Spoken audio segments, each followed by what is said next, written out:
Assalamualaikum warahmatullahi wabarakatuh. Pada video kali ini kita akan mereview uji stabilitas obat yang berkaitan dengan ASEAN Guideline dan uji stabilitas dipercepat yang melibatkan nilai kiten serta beberapa order reaksi. Untuk lebih lengkapnya, mari kita bahas soal nomor 1. Dalam suatu uji stabilitas dipercepat, pengambilan sampel dilakukan sebanyak 3 kali dengan kondisi pengujian yang sesuai. Kondisi pengujian apa yang dimaksud? Berdasarkan ASEAN Stability Guideline versi 6 tahun 2013, uji stabilitas dipercepat dilakukan pada suhu 40 derajat Celcius dengan relative humidity atau kelembaban sebesar 75%, sehingga jawabannya adalah D, 40 derajat Celcius dan RH 75%. Min, kenapa sih uji stabilitas dipercepat itu suhunya cuma beda 10 dari uji real time? Nah, jadi perbedaan dari 10 derajat itu adalah karena pada beberapa zat obat, laju dekomposisinya dapat meningkat sebanyak 2 kali, 3 kali, ataupun 4 kali dari laju dekomposisi normal ketika suhu penyimpanan obatnya ditingkatkan sebesar 10 derajat. Untuk lebih lengkapnya, mari kita bahas soal nomor 2. Seorang apoteker sedang melakukan uji stabilitas pada sediaan asam askorbat dan diperoleh data sebagai berikut. Laju dekomposisi atau K1 pada suhu 30 derajat Celcius adalah 7,14 kali 10 pangkat min 4 per bulan, rentang kadarnya adalah 99-100,5%, energi aktivasinya sebesar 53,75 kJ per mol. Jika reaksi berjalan pada orde 1, berapa umur simpan sediaan tersebut pada suhu 40 derajat Celcius? Karena pembahasannya cukup panjang, mari kita ambil inti informasinya aja ya. Pertama yang perlu kita cari adalah nilai kitennya. Dengan cara kiten sama dengan eksponen dalam kurung minus energi aktivasi per tetapan gas dikali 1 per T2 dikurang 1 per T1. Terus jangan lupa, suhu yang digunakan pada perhitungan kiten ini menggunakan Kelvin, sehingga suhunya perlu ditambah 273. Dan nilai T1 atau suhu normal yang didapat adalah 303 Kelvin. Sementara T2 atau suhu yang dipercepat adalah 313 Kelvin. Pada suhu Kelvin ini kita tidak menggunakan notasi derajat seperti Celcius ya. Kemudian nilai energi aktivasi ini juga harus dirubah menjadi nilai Joule per mol, karena nilai R atau tetapan gas yang digunakan menggunakan satuan Joule per mol.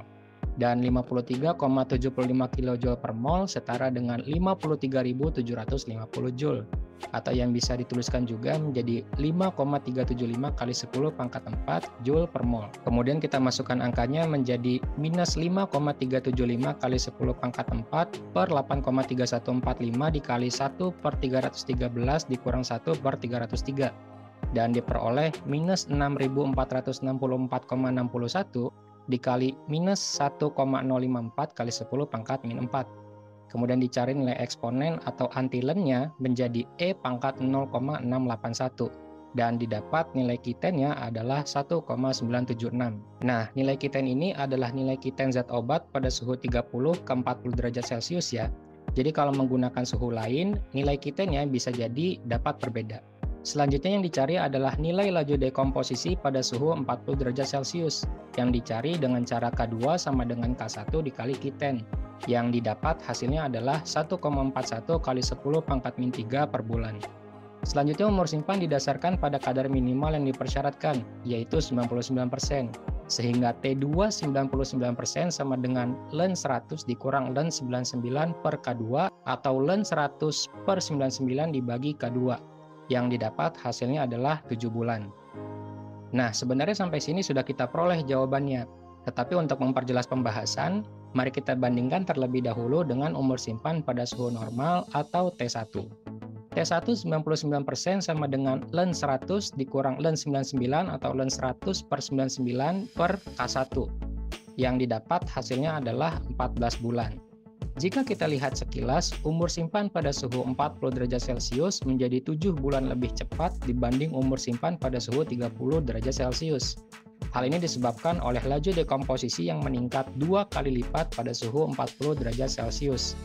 Dan nilai ini sebenarnya tercermin juga pada nilai Q10 yang menyatakan bahwa dengan penambahan suhu sebesar 10 derajat Celcius, laju reaksi atau laju dekomposisi dapat meningkat hingga 1,97 kalinya dari laju dekomposisi pada suhu 30 derajat Celcius. Selain itu, jika nilai T1 sudah diketahui, maka nilai T2 juga dapat dicari dengan cara T2 99% sama dengan T1 per Q10, yang hasilnya didapat juga 7 bulan. Sehingga jawaban pada soal nomor 2 adalah E, 7 bulan.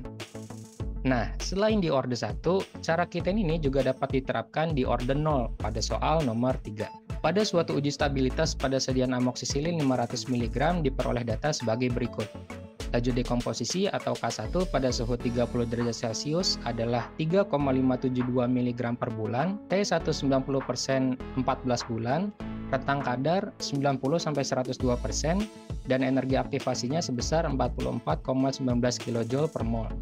Pertanyaannya, berapa umur simpan sediaan tersebut pada suhu 40 derajat Celcius? Nah, sebelum dikerjakan, jangan lupa untuk merubah suhu Celcius menjadi Kelvin ya. Selanjutnya nilai Q10 dicari dengan cara Q10 sama dengan eksponen dalam kurung minus 4,419 kali 10 pangkat 4 per 8,3145 dikali 1 per 313 dikurang 1 per 303. Kemudian didapat minus 5.314,81 dikali minus 1,054 dikali 10 pangkat min 4. Lalu dicari antilennya menjadi E pangkat 0,56 yang hasilnya adalah 1,75. Sehingga peningkatan 10 derajat tersebut menyebabkan laju reaksi meningkat sebanyak 1,75 kali dari suhu 30 derajat Celcius. Dan setelah itu umur simpan pada suhu 40 derajat Celcius dapat dihitung dengan cara T2 90% sama dengan T1 per Q10. Yang didapat hasilnya adalah 8 bulan. Sehingga jawabannya adalah C, 8 bulan. Jika rekan-rekan ingin mencari secara manual seperti nomor 2, rekan-rekan akan memperoleh nilai yang sama, yaitu K2 sebesar 6,25 mg per bulan dan T2 90% sebesar 8 bulan. Bagaimana rekan-rekan? Mudah bukan perhitungan Q10-nya? Yang penting jangan lupa like dan subscribe-nya ya. Oke, sip, mantap. Jika ada pertanyaan, rekan-rekan dapat langsung sampaikan di kolom komentar ya. Insya Allah akan saya bantu jawab di video berikutnya. Selalu ingat, dengan mereview, kamu pasti makin tahu.